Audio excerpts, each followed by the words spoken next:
Muito bem, este é a Conexão Futura ao vivo, aqui pelo seu canal Futura e também pela internet no nosso site, que é claro, você já conhece, futura.org.br, que está aí na sua tela. Bom, a proporção de brasileiras de idades entre 40 e 44 anos sem filhos saltou de pouco mais de 10% em 2001 para quase 15% uma década depois, no ano de 2011. Os dados do Instituto Brasileiro de Geografia e Estatística revelam que, se somarmos as mulheres com esse perfil entre 30 e 44 anos de idade, chegamos a 4,2 milhões de tias no país. Pois é, com a independência e a vontade de investir cada vez mais na carreira, muitas mulheres desistem da ideia de ter filhos e acabam se dedicando aos sobrinhos. Assim, aquela imagem pejorativa daquela velha expressão que dizia ficar para titia tem ficado, sim, cada vez mais para trás. O estilo de vida dessas mulheres, as tias do século XXI, é o assunto do nosso programa de hoje. Então, para essa conversa, recebemos aqui no estúdio a Cláudia de Jesus Maia. Ela é professora do Departamento de História da Universidade Estadual de Montes Claros, em Minas Gerais. Aqui ao meu lado está a professora Marcele Lima Freire Lopes. E também conosco está aqui no estúdio o antropólogo Marcelo Silva Ramos. E você em casa, como sempre, também é nosso convidado, então aproveite aí para tirar todas as suas dúvidas, participe da conversa mandando mensagens, comentários, opiniões para a gente. Se você é tia, tem um carinho especial pelos seus sobrinhos, mande seu recado para a gente, ou se é um sobrinho, uma sobrinha, quer aí retribuir a atenção dada pela sua tia, mande mensagens no nosso Facebook que eu mostro para você agora. Basta você acessar aí a nossa rede social, você já encontra esse post aqui que você pode curtir, comentar, compartilhar, deixar registrada aqui a sua questão. Também pela internet, mande mensagens para o Twitter no perfil @canalfutura. Ou ainda, pegue o bom e velho telefone de qualquer parte do Brasil e ligue para a gente, 0 Operadora 21 2273 5020. Ligue aí, fale com a nossa produção e deixe registrado o seu recado. Enquanto você faz isso, eu dou as boas-vindas aos nossos entrevistados. Tudo bem? Marcelo, tudo bem? Quer saber? Tudo bom? Quero começar ouvindo a Marcele, que está do meu lado aqui, a representante da categoria das tias. Tudo bom, Marcele? Tudo bem. Bom, me diz, você tem 2 sobrinhos, um menino e uma menina. E qual é a relação que você tem com eles? Minha relação é um pouco a relação tia-mãe, né? Tia-mãe? É, eu ajudo em todas as tarefas, tarefas de escola, faço um pouquinho de tudo, levo para passear. E assim, minha irmã teve o primeiro em 2005, que é o Luan, que tem 9 anos, e em 2010 ela teve uma menina, que é a Isabela, que está com 4 anos hoje em dia. E eu sou tia e madrinha dos dois. Então, assim, me dedico a eles, tudo que eu posso fazer que estiver no meu alcance eu faço, se tiver que brigar eu brigo, e a nossa relação é muito boa. E também tem essa abertura, então, a mãe deles permite que você também faça uma cobrança mais séria, que também faça parte da educação dos dois. Sim, participo da educação dos dois. A gente trabalha assim, um pouquinho ajudando aqui, ajudando um pouquinho ali, e eles adoram. A gente mora junto, eles moram no mesmo apartamento que eu. Agora, aquela pergunta que muita gente deve fazer para você, eu vou ter que fazer aqui também. Você não pensa em ter seus próprios filhos? Penso sim, mas hoje em dia, antes de a gente ter filho, a gente tem outras coisas na frente. E está muito difícil, nos dias atuais, educar. Então, temos primeiro que ver, mas eu penso assim, em ter meus filhos. Você pensa, mas não agora? Por Não, enquanto, agora a não, prioridade por enquanto é os não. sobrinhos. Por enquanto Muito não. Bom, a Cláudia, que está aqui no estúdio com a gente, ela é autora da tese Invenção da Solteirona, Conjugalidade Moderna e Terror Moral em Minas Gerais, de 1890 a 1948. Esse livro que está aqui nas minhas mãos, vou mostrar para você de casa. E, Cláudia, eu quero saber de você, então, se esse estigma de ser solteirona ou de ter ficado para titia tem sido um peso menor aí na vida das mulheres nos dias de hoje, em comparação a essa época aqui que você pesquisou. Boa tarde, Cristiano. Sem dúvida, eu penso que o estigma da solteirona, ele não tem mais a força que ele tinha no início do século XX, quando o estereótipo ele entra na ordem do discurso, né? São vários discursos que, ao mesmo tempo, criam os sentidos do que é a solteirona, e muitos desses sentidos estão associados também à sexualidade, porque a virgindade era um valor que qualificava as mulheres no mercado matrimonial. Hoje, como a virgindade já também não tem o mesmo valor, também o estereótipo ele vai perdendo força. E como a colega Marcele disse, as mulheres antes elas eram criadas para serem esposas, e ser esposa era o equivalente a uma profissão, né? Elas tinham que escolher entre um marido e uma carreira profissional. Né? O próprio Código Civil de 1916 proibia as mulheres casadas de trabalharem sem autorização do marido, né? Muitas mulheres, elas preferiam então não casar para poder seguir uma carreira profissional, sobretudo as professoras, né? O meu argumento é de que o estereótipo da solteirona, ele ganha força e ele passa a ser usado nesse período para convencer as mulheres a se casarem, porque nenhuma delas queriam ser consideradas ou associadas à imagem negativa, pejorativa da solteirona, né? Ela é considerada uma torção da natureza, ela é considerada uma aberração, né? Existem os vários discursos que circulam nesse momento nas crônicas, na literatura, o próprio discurso médico, né? Eu encontrei artigos de medicina que relata casos de mulheres solteiras que procuram um médico, relata os seus sintomas e a receita do médico é o casamento, né?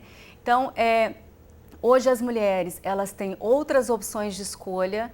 É claro que a entrada em massa das mulheres, as mulheres no mercado de trabalho, todas as conquistas do movimento feminista a partir dos anos 60, a virgindade que vai deixando de ser valor, a invenção do anticoncepcional, é uma série de coisas que faz com que as mulheres hoje tenham outras opções e o estereótipo ele não funcione mais como um terror moral que conduz as mulheres ao casamento. Então, isso o casamento passa a ser também uma escolha. Hoje é o resultado aí de décadas, como você colocou, né? Desde a década de 60, no pós-Segunda Guerra, que as mulheres foram mais às ruas, foram procurar também o trabalho e a partir daí a gente consegue ver esse desenvolvimento e a gente consegue ter, hoje em dia, tantas mulheres, como a gente está citando aqui, que têm a opção de não casar, de não ter filhos, enfim, se dedicar à carreira. Agora, a gente sabe que lá nos Estados Unidos o fenômeno dessas mulheres bem-sucedidas e sem filhos gerou até uma sigla que em inglês a gente pode traduzir aí, seria a tia profissional sem filhos ou Professional Aunt No Kids, a sigla é PANK, P-A-N-K.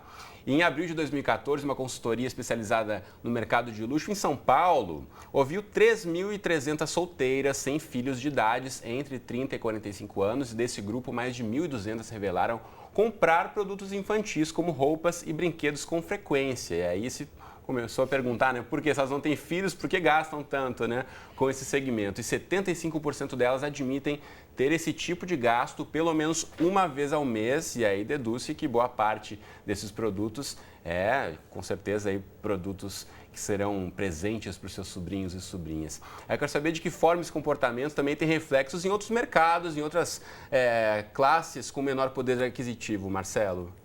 Olha, eu acho, uma das coisas que foi falada aqui, que eu acho que é o principal ponto dessa discussão, é a abertura de um campo de possibilidades para mulheres hoje diferente do que há poucas décadas atrás.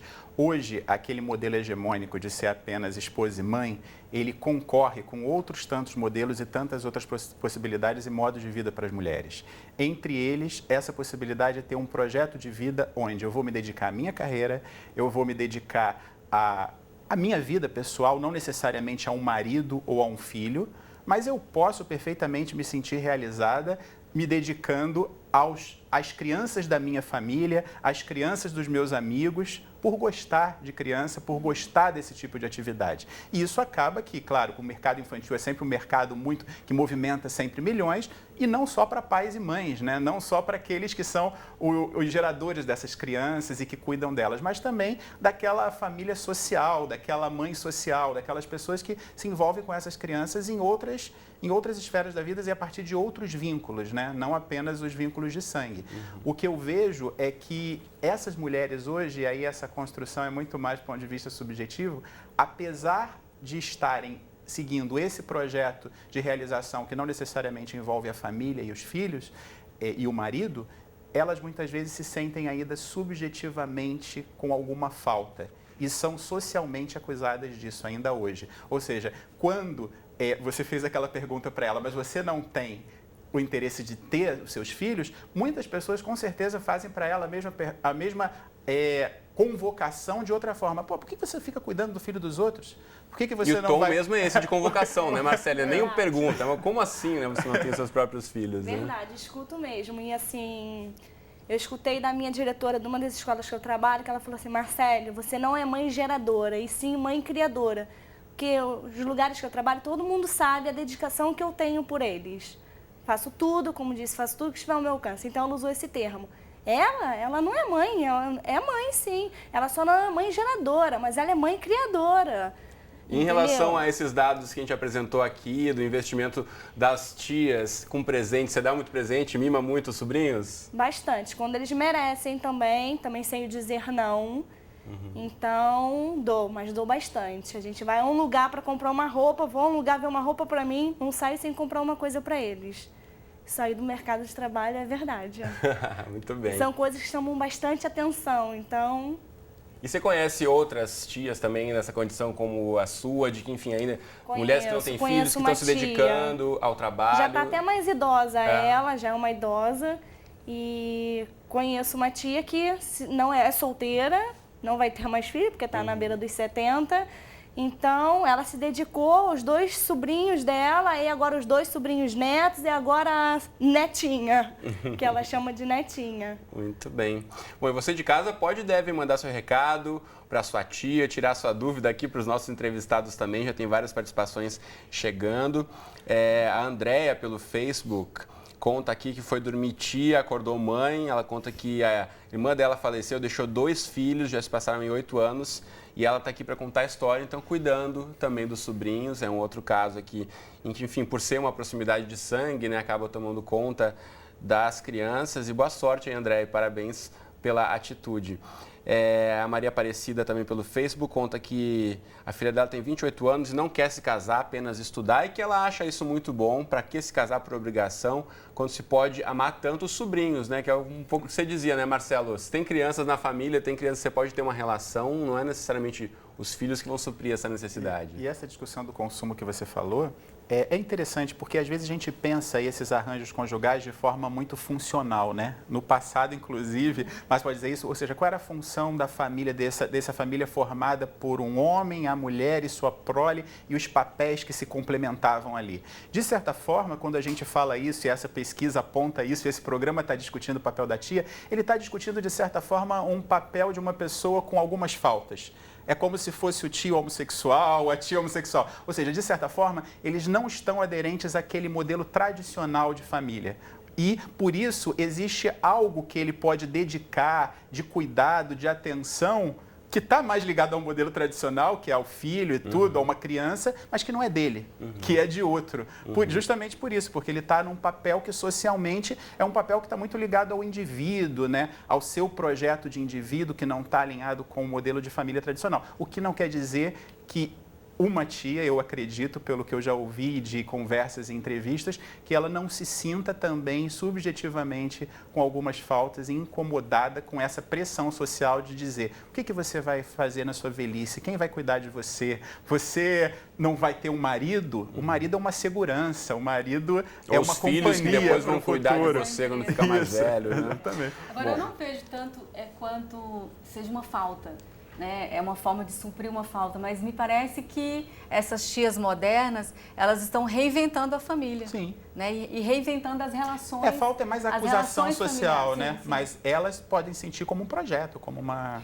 E uma outra diferença é que hoje elas escolhem ter esse cuidado com os sobrinhos, e é algo que dá prazer, diferentemente das tias antigas, que normalmente as famílias reservavam uma mulher... Como se fosse uma obrigação delas, já que não tinham filhos, de cuidar dos filhos da família. De cuidar não só dos sobrinhos, mas também dos pais quando velhos, né? Sim.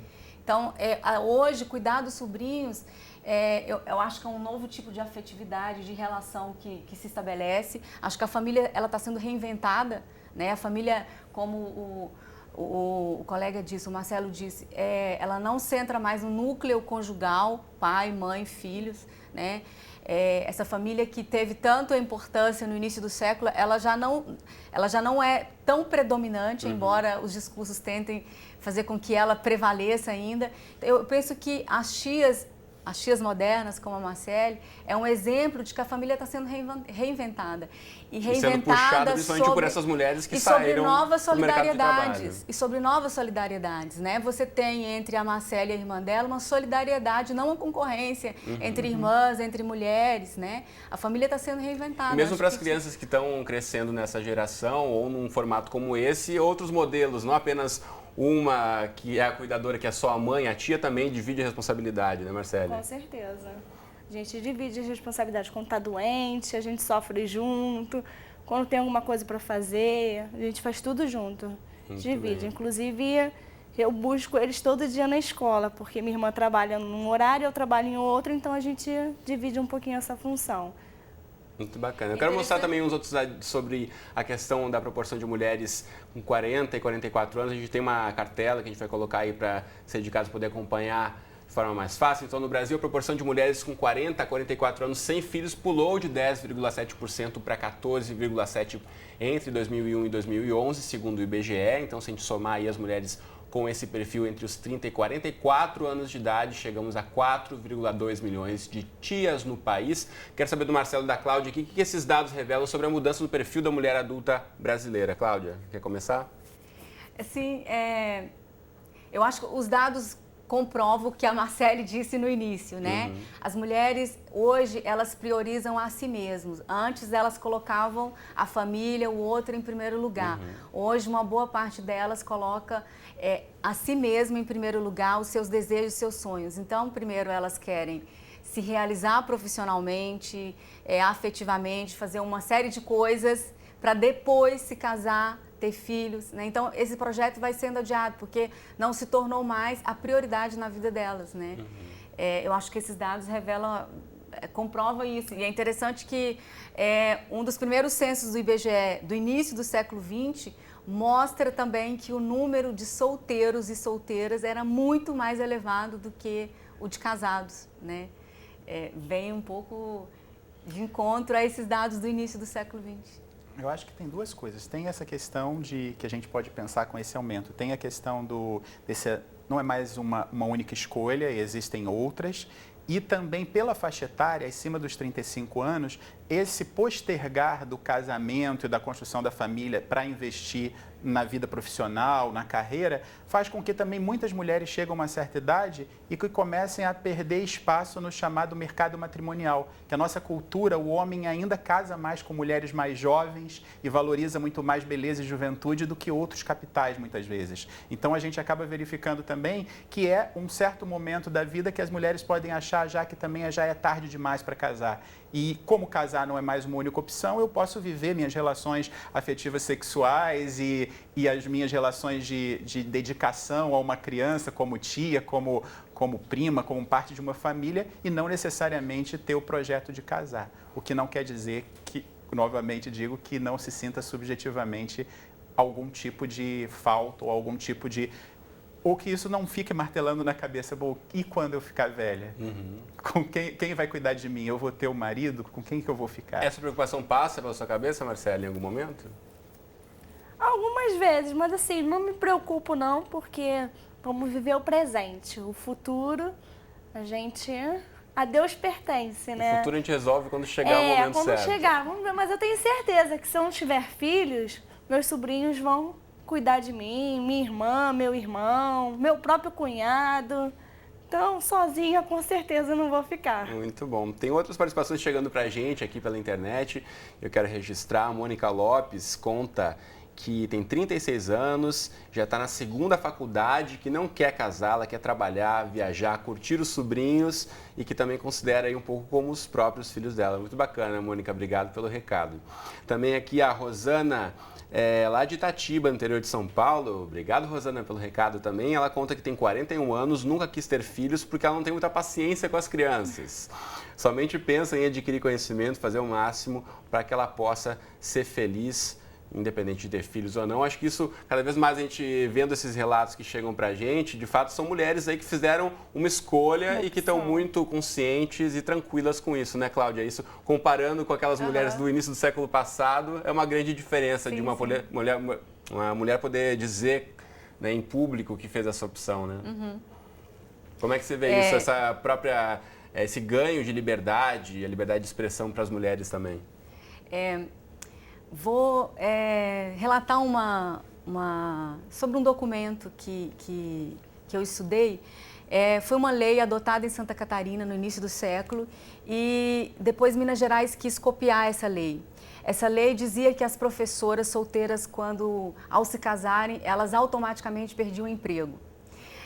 Isso mostra um pouco isso que a gente está discutindo aqui, ou seja, para as mulheres daquele período, não era dada a possibilidade de escolha entre seguir uma carreira profissional e ter o casamento. E as mulheres, elas deveriam cumprir um destino social, que era o casamento, e um destino biológico. Só assim, cumprindo esse destino, ela seria uma verdadeira mulher. Sim. Então, é exatamente isso que estamos falando desde o início. São as possibilidades de escolha que hoje nós temos.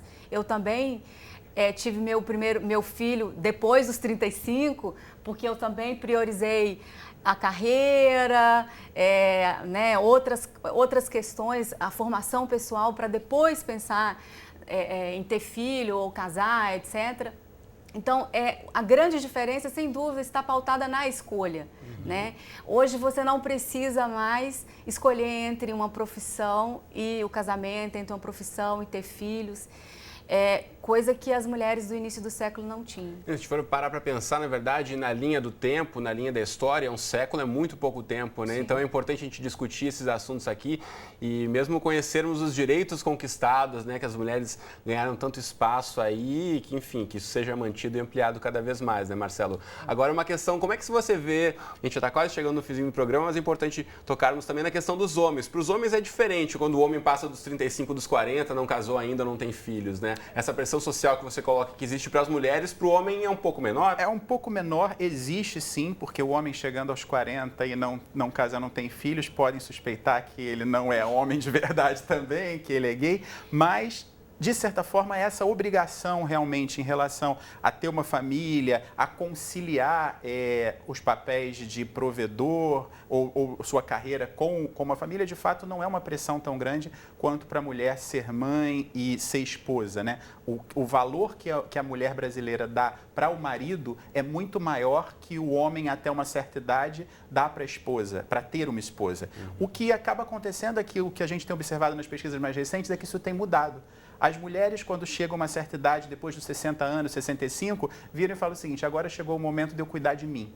Agora eu não vou, filhos criados, marido criado, eu quero cuidar de mim e da minha vida. E muitas escolhem como opção cuidar dos netos, mas não é uma obrigação. É uma opção, é um projeto, aquilo as fazem felizes, mas não é o que elas, de fato, são obrigadas a fazer. E os homens mudam um pouco esse discurso. Quando chega acima dos 65, mais velhos, começam a falar do quanto eles dão valor para a família, do quanto eles dão valor de estar em casa com os seus, o quanto eles dão valor... Como se fosse invertendo essas prioridades ao longo da vida? Como se fosse invertendo essas prioridades, porque dependendo da fase da vida, um homem é valorizado por algumas coisas e a mulher por outras. E, de certa forma, quando chega a uma idade onde essas obrigações não são tão mais presentes, eles começam a dar vazão àquilo que talvez seja o que os fazem felizes, o que, de fato, eles querem hoje como projeto de vida. Essa ideia de projeto de vida, eu acho que é uma ideia muito importante para pensar nesses caminhos que são alternativos aos modelos até então hegemônicos, mas que podem trazer satisfação, podem trazer felicidade a homens e mulheres, independente de serem aqueles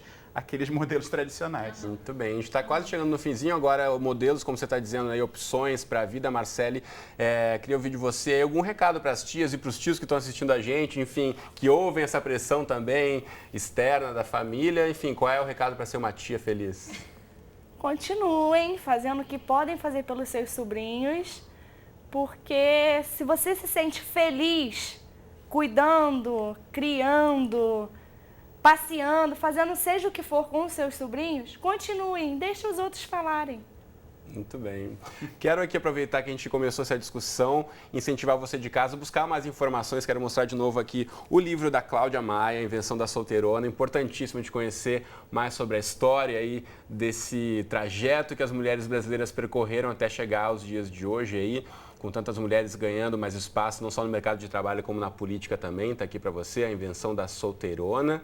E mostrar na internet, tem uma entrevista, inclusive, que a Cláudia já deu alguns anos atrás, mas que vale a pena você buscar, que está no site da Revista de História.